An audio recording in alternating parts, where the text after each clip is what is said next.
George McGovern, 1972, Miami, Florida. Come home, America. It's at the very end. It's the climax.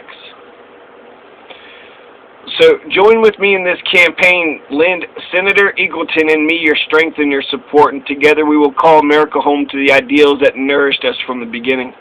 From secrecy and deception in high places, come home, America. From military spending so wasteful that it weakens our nation, come home, America. From the entrenchment of special privileges and tax favoritism, from the waste of idle lands to the joy of useful labor, from the prejudice based on race and sex, from the loneliness of the aged and poor and the despair of the neglected sick. Come home, America.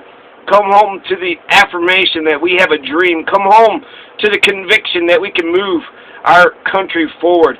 Come home to the belief that we can seek a newer world, and let us be joyful in that homecoming, for this is your land. This land is my land, from California to New York Island, from the Redwood Forest to the Gulf Stream waters.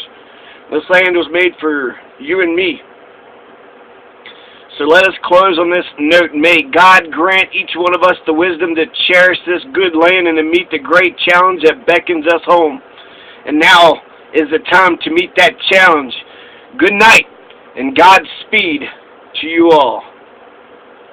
It was broadcast 2 o'clock in the morning, so most people who weren't paying attention to politics didn't see it, but anybody today can watch it at any moment, at any time. So the excuse that they didn't know what they were doing and they waited till 2 in the morning instead of stopping the convention and doing it the next day. So yeah, George McGovern, we had a bright, shining moment, and yet you stupid motherfuckers voted for Nixon again, and then he got resigned for Watergate, then Ford came in, and then the end of the Vietnam era under Ford because they pulled the purse strings, so just really kind of a shit show. Here, you got 1 month to get the fuck out. Anyways, yeah. George McGovern was the bright, shining moment in American history. He was the right president for the right time, and he would have been great. But instead, you know how the story ends, America. The high water mark receded, and the 60s was a failure.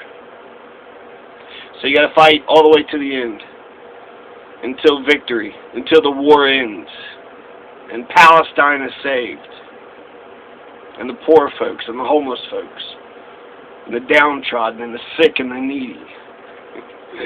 So anyways, peace.